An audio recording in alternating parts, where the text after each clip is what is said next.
صفحہ نمبر 270 رنج و غم کے وقت مومن کی شان، مستند مجموعہ وظائف، قرآن و سنت اور اولیاء کرام کی دعاؤں کا نادر مجموعہ، دل اور دماغ کو سکون پہنچانے والی دعاؤں کا نادر مجموعہ، مستند مجموعہ وظائف،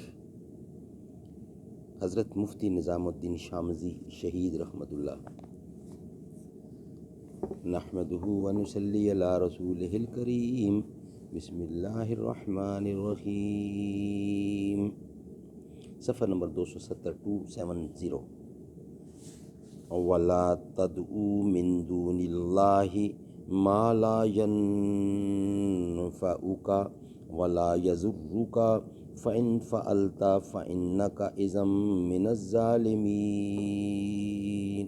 اللہ تعالیٰ کے سوا ان چیزوں کو مت پکارو جو پکارنے سے فائدہ اور نہ پکارنے سے کچھ تکلیف نہ پہنچا سکیں، پھر اگر تم ایسا کرو گے تو اس وقت یقیناً ظالموں میں سے ہو جاؤ گے۔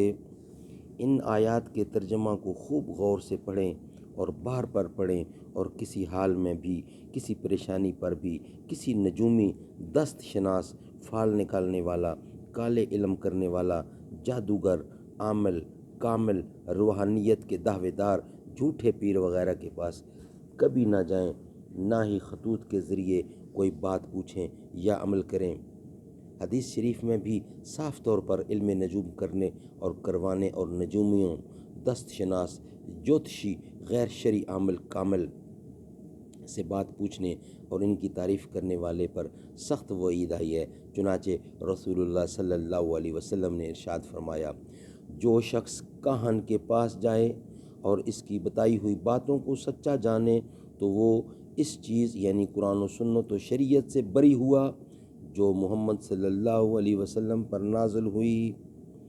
اسی طرح ایک دوسری روایت میں بعض ازواج مطہرات سے نقول ہے کہ رسول اللہ صلی اللہ علیہ وسلم نے فرمایا، جو شخص کاہن یا نجومیوں کے پاس جائے اور اس سے کچھ پوچھے یعنی غیب کی باتیں پوچھے تو اس کی 40 دن رات کی نمازیں قبول نہیں کی جائیں گی۔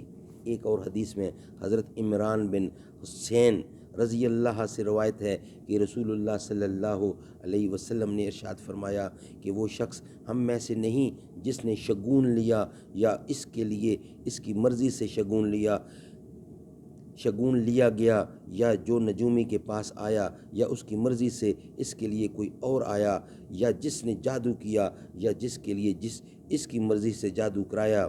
ان احادیث سے بھی معلوم ہوا کہ یہ چیز سخت نقصان دہ ہے اور انتہائی بدبختی کی علامت ہے۔ اس کی وجہ سے نماز جو عبادات میں سب سے افضل اور اہم ترین عمل ہے نامقبول ہو جاتی ہے۔